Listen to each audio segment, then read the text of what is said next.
ነጋው መሀሪ እባላለሁ። የነርቭ ሐኪም ነኝ። አድጃንክት ፕሮፌሰርም ነኝ ከመሀሪ ሜዲካል ኮሌጅ እዚህ አሜሪካን ሀገር። ትራይስታር ሜዲካል ሴንተር፣ ባህር ዳር ዩኒቨርሲቲም አዲስ አበባ ዩኒቨርሲቲ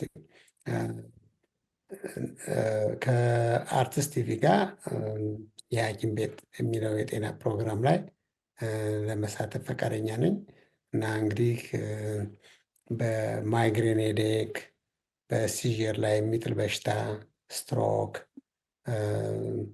የነርቭ ችግር ለምሳሌ ከዲያቤቲክ ከስኳር በሽታ ጋር አብሮ የሚመጣ የነርቭ ችግር፣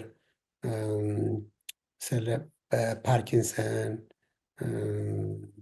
ይህንን በመሳሰሉ እና በኤች አይ ቪ ኤድስ ምክንያት የሚመጡ ችግሮች ካሉ እሱም አንዱ ኤክስፐርቴ ነው። በፔን ላይም በፔን ምክንያት የሚመጣ ችግር ካለ በሱ ሙያም ጥያቄዎችን ለማስተናገድ እና መልስ ለመስጠት ዝግጁ ነኝ።